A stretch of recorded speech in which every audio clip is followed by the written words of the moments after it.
Come along with us as we explore the island of Newfoundland, Canada in the final video of our 11-day adventure.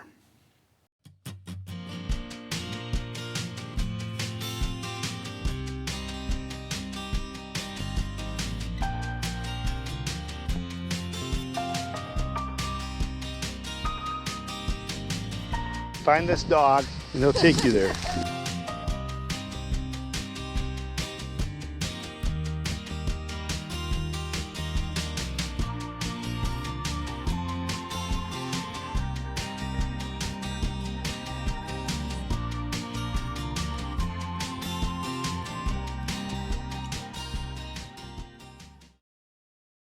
We spent the night on Cupid's Pond near Cupid's Crossing in a gravel parking lot next to a park and a boat ramp.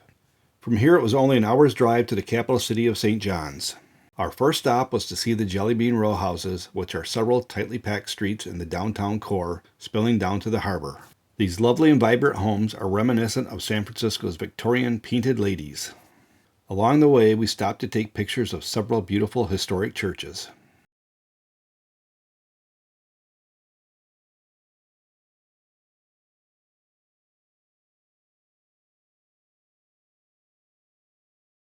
On Signal Hill, at the far east side of St. John's, overlooking the Atlantic Ocean, you'll find Cabot Tower. This is the historic place where in December of 1901, Guglielmo Marconi received the first wireless telegraph communication from England, which was slightly more than 2,100 miles away. Word of Marconi's achievement was soon shouted from the front pages of newspapers across the world. Marconi was dubbed the Wizard of Wireless and was celebrated as a genius. The scientific community, however, was thunderstruck because, according to the best scientific knowledge at the time, what Marconi had done should have been impossible, and thus science would need to be revised. Signal Hill's highest point is 548 feet above sea level. This offered a great strategic vantage point to the Narrows, which is the entrance to the harbor, marked by the Fort Amherst lighthouse.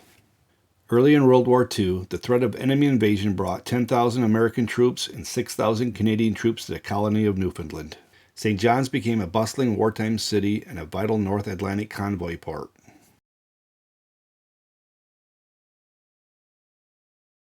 We headed north a few miles to the St. John's neighborhood of Kitty Vitty to hike to a great lookout trail over the quaint harbor village.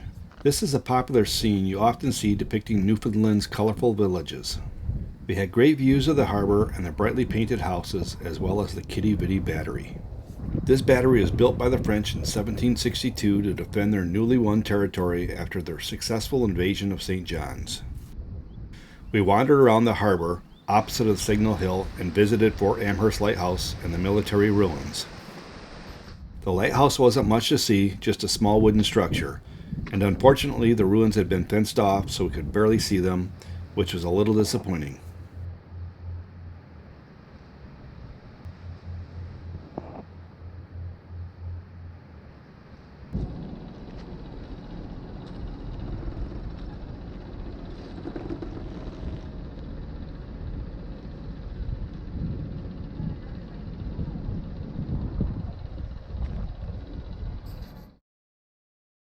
Our last stop for the day was Cape Spear, 7.5 miles outside of St. John's.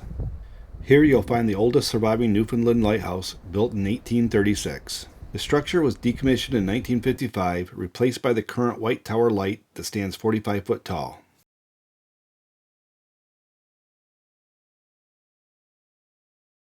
Located down by the water are the remains of bunkers and ammo holds from World War II in defense of a possible invasion of North America.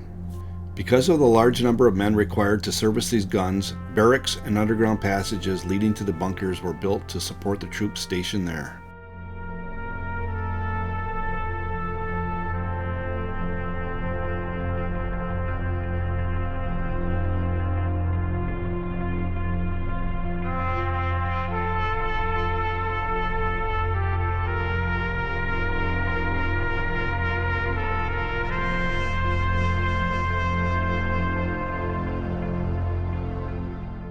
American soldiers manned searchlights and a radar station located south of the old Cape Spear Lighthouse, which was responsible for monitoring air traffic.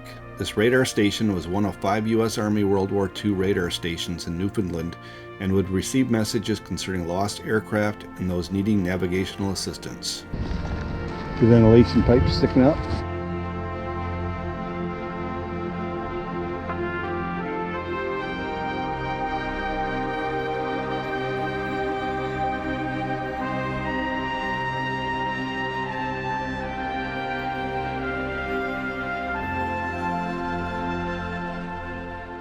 Near the battery, you will find a giant rock with a plaque noting that Cape Spear is the easternmost point in Canada. This is also the easternmost point in North America, excluding Greenland. We spent the evening in the lower lighthouse parking lot, hoping to catch the first sunrise on the continent at around 5 a.m. Newfoundland time. We woke early to a cold 38-degree Fahrenheit morning, planning to brave the cold to witness the sunrise. One peek outside and we realized there would be no visible sunrise due to the thick fog that had rolled in. We decided to check out the Railway Museum back in St. John's, only to find it still closed for the season, opening in just 6 days. One thing to know if you visit Newfoundland, their season for many museums is July and August, with a possibility of a few additional days in late June or early September, so check websites before you visit if there is something in particular you want to see. The Railway Museum was still an interesting stop, however, as there was plenty of exhibits to view outside.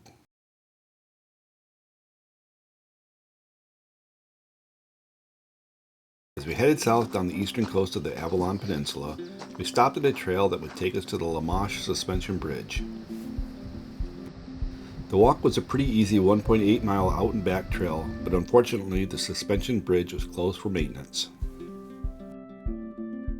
Near the bridge you can see the ruins of the Lamache settlement, which was established in the 1840s.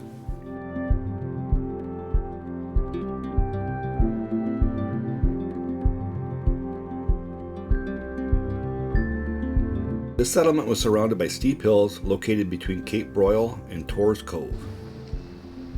Sadly, the town was abandoned in January of 1966 after a winter storm destroyed their wharfs and homes and collapsed their early suspension bridge.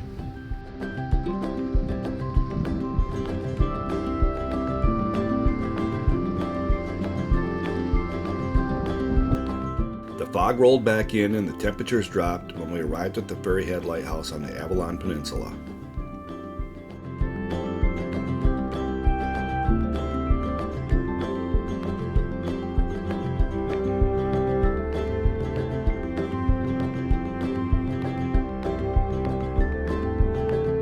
This lighthouse was built in 1871, is 46 feet tall, and stands 190 feet above the sea level.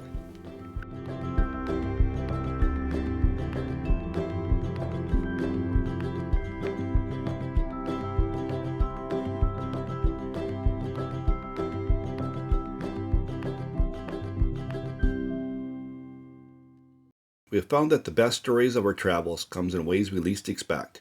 This includes our Idaho trip when our campsite was overtaken with hundreds of sheep, and now this unforgettable journey to see a shipwreck. We had read on hiddennewfoundland.ca about the 1948 shipwreck of the SS Ilex in Kingman's Cove. We drove to the end of the neighborhood road, then started hiking a trail towards the shipwreck. Only a few minutes into our hike, a local came along in his quad runner with his dog following and stopped to chat. We told him we were headed to the shipwreck and asked if this trail headed there. He said no, that this was the East Coast Trail, which would turn away from the wreck.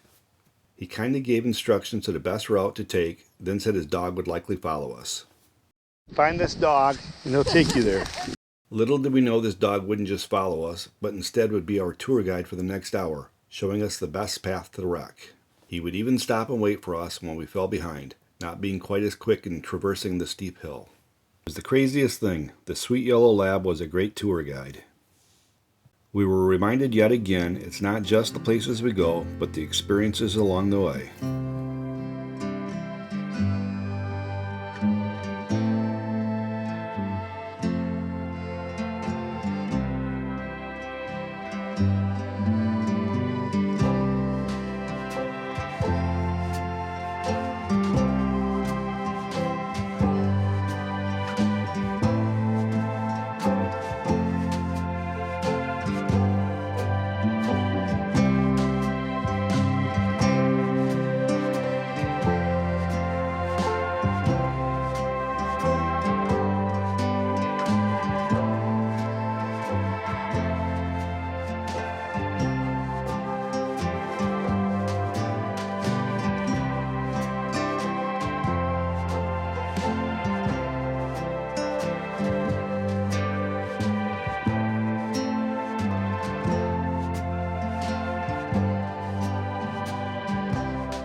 When we were done taking pictures, he led us back up the hill and down the trail back to our truck.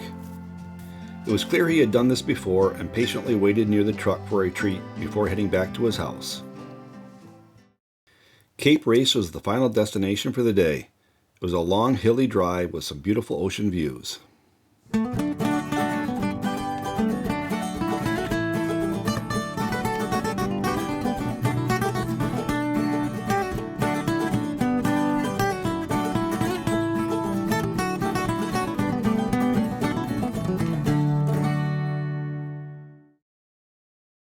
The Cape Race Lighthouse was built in 1856 and relocated in 1980. This lighthouse is 95 foot tall with a light 171 feet above the sea level. This is the same area where Marconi set up his company in 1904 for wireless telegraph communications. In April of 1912, Marconi's station at Cape Race was the first land station to answer the Titanic's distress call, helping to coordinate the rescue effort. Ironically, it was the same evening we saw the notification on our phone that the Titan submersible, on a voyage to view the wreck of the Titanic, was missing. While we were there, they were constructing the Myrick Wireless Interpretation Center, named after Patrick Myrick, the 1872 lightkeeper whose family operated the lighthouse for more than 100 years, ending in 2007. We awoke on Portugal Cove South to less fog than when we arrived.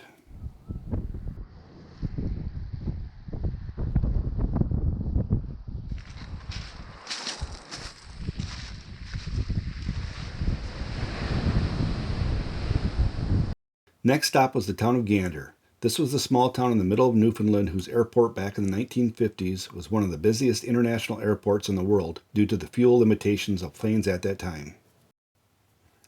Here you'll find the North Atlantic Aviation Museum, which provides information on the history of the Gander Airport, displays various historic planes, and most interestingly details the events following the terrorist attacks on September 11, 2001.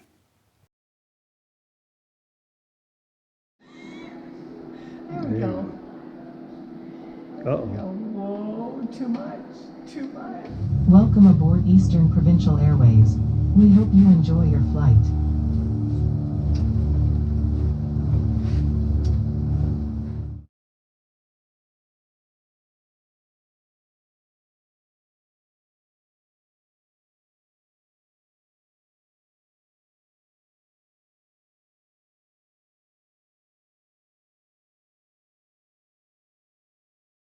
Prior to our trip, we had listened to the audiobook, The Day the World Came to Town. This book and the play by the same name tells the true story of how the people of Gander rallied together to be the most gracious hosts at this dark time in history. Gander, a town of only 10,000 people, welcomed nearly 7,000 stranded passengers to their town on 9/11 when 38 international flights were grounded after 4 U.S. jets were hijacked. This town rolled out the welcome mat for all those stranded and scared visitors, providing food, clothing, and shelter, many times sharing their own belongings to make the people comfortable. And now a story not so much about September 11th as about the human heart, a story you have not heard before. It involves thousands of airline passengers whose planes were rerouted that terrible day to a town many of them couldn't even find on a map, Gander, Newfoundland. And although they felt frustrated at being stranded so far from home at such a time, Jay Shadler says they found that in a faraway place, there were angels of hope. But it wasn't until they finally stepped off the planes that their trip really began.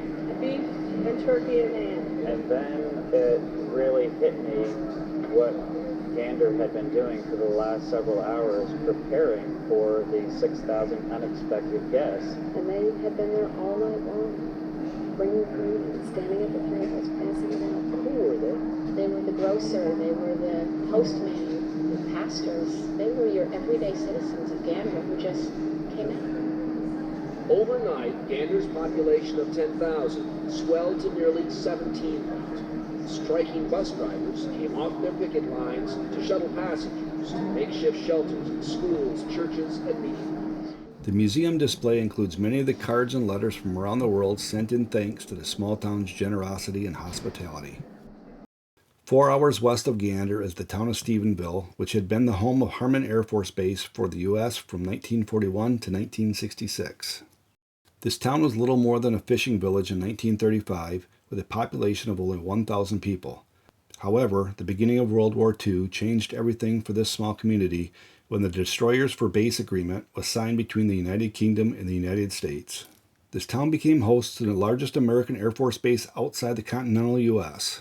The service members stationed here were kindly referred to as the Friendly Invasion because the base increased the town's population from 1 to 7,000 people.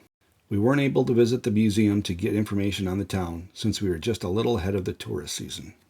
Later, we found a fighter jet display with interpretive boards that shared information about the town. While we were checking out the site, 8 Royal Canadian Air Force fighter jets flew over in formation.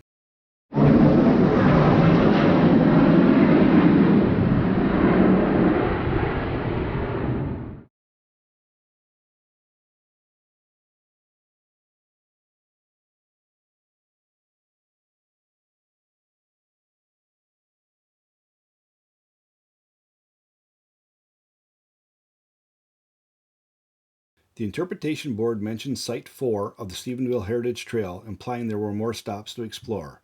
Not being able to find a map online or at the city offices, we set off on a scavenger hunt. We found several of the interpretation boards, many of the former base buildings, and several with plaques telling what purpose the building served. Thanks to the Hidden Newfoundland website, we were able to find enough of the heritage sites to satisfy us. While we hadn't been able to find any maps in town, we did find a brochure at the Port aux Basques Visitor Center as we were preparing to leave the island, so be sure to pick one up on your way up the coast.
It was time to find camp for the night, so we headed east to the Port Peninsula to the Butte de Camp Park. The park sits at the very western edge of Cape St. George, a gorgeous headland along the southwestern coast of the province. Butte de Cap means the Butte Cape for the unique boot-shaped rock formations along the cliffs. This is a popular place to camp, judging by the number of units already there, and had outhouses and fresh water for free. As a bonus, there was an outside French bread oven that visitors could use. During the tourist season, they have daily demonstrations and firings with free bread tasting between noon and 2.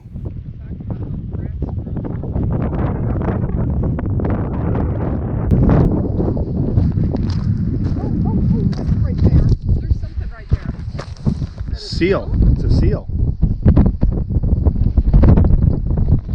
Another one.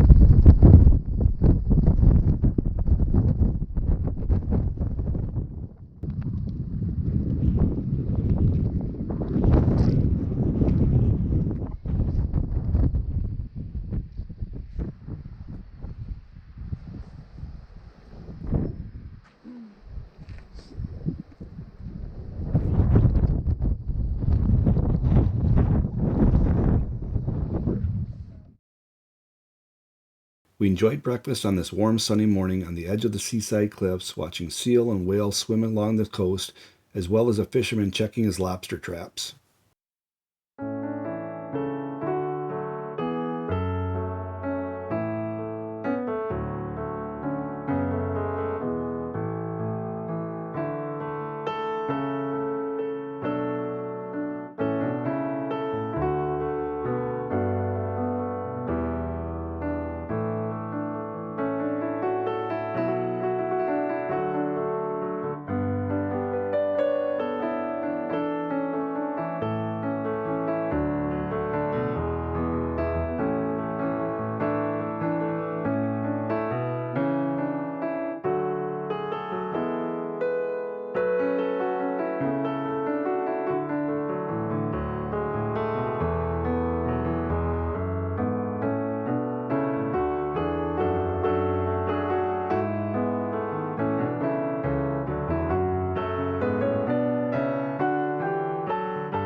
This is a place we could have stayed several days. It was so beautiful and peaceful here. But unfortunately, this was our last day in Newfoundland, and we had to start making our way towards Port to meet the ferry. As we made our way east on the Port Peninsula, we stopped at Hidden Falls in Chiefs Cove. It's just a short hike to the base of the falls, which can also be seen from the parking lot. You will think you are entering a private driveway, but just follow the lane as it goes left of the house. It'll take you down to the cove. The owner and his son still fish from this cove and have built up this site themselves with paths and signs.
We had one last lighthouse to visit in Newfoundland before we left. This was the Cape Ray Lighthouse, which is located off Highway 408 on No Name Road. Situated on the southernmost tip of Newfoundland, the lighthouse is clearly visible from the road, water, and shore. The original lighthouse was built in 1871 and was destroyed by fire in 1885. Its replacement was also damaged by fire in 1959. The current lighthouse was completed in 1960 and stands 49 feet high and has a focal plane of 121 feet. As we headed back to Port to line up for our midnight ferry voyage, we couldn't help but think of the wonderful time this island and its people have provided. We discovered that in Newfoundland, it feels like you have waterfront views almost everywhere you go. We originally thought this would be a one-time visit to the island, but now we can't wait to return and explore the areas we simply didn't have time to visit. We boarded the ferry in Newfoundland around 11:30 p.m. and arrived at the port of North Sydney, Nova Scotia around 7 a.m. 45 minutes later, we were driving off the ship and on our way to a 4-hour drive to Halifax to visit the Maritime Museum of the Atlantic.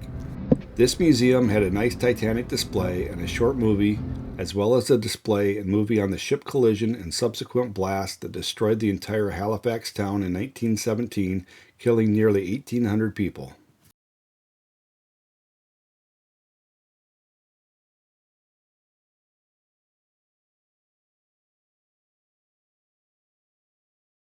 Eerily, it was here we received the news notifications on our phone of a debris field found near the Titanic, indicating the Triton sub and all of her passengers had been lost in yet another tragedy at sea.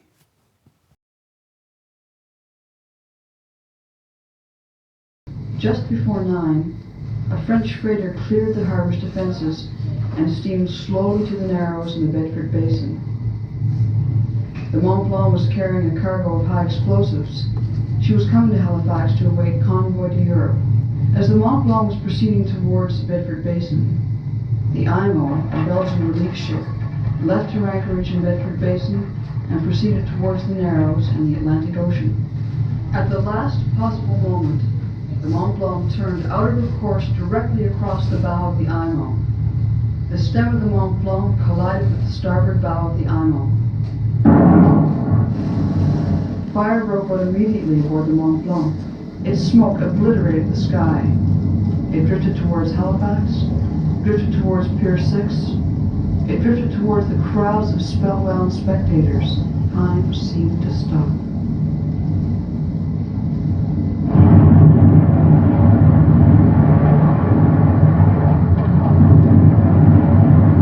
The Mont Blanc had erupted in what was the greatest man-made explosion before Hiroshima. The report was heard 200 miles away. The harbor was blown dry. A tidal wave swept up the bank with enormous force, washing away people and property. A black rain of liquid tar poured down in the city. A huge dark mushroom cloud rose high in the sky. 2 square miles of the north end was laid waste.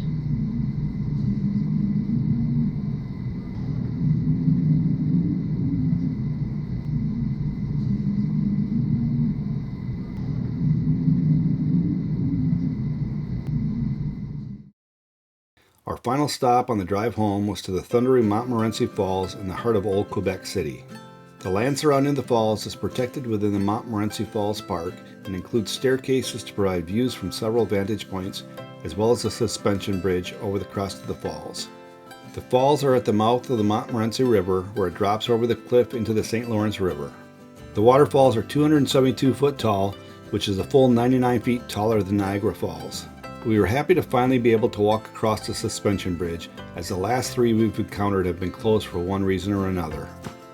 The stone towers next to this bridge once held a suspension bridge that dated back to 1856 and was one of the first in North America.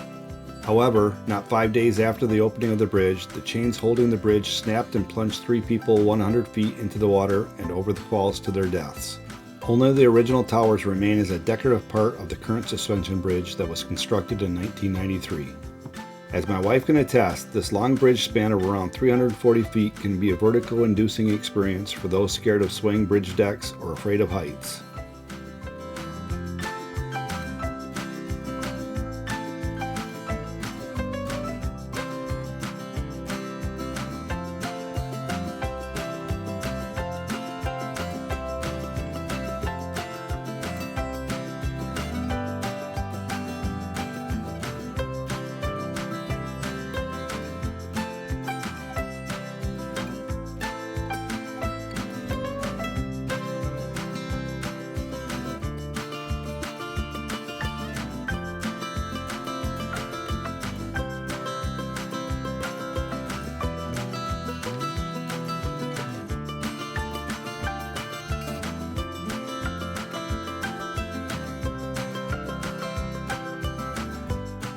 Thank you for coming along with us on this tour over this beautiful island.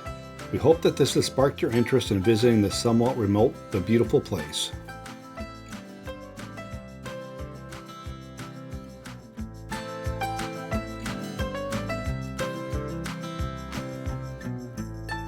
Until next time.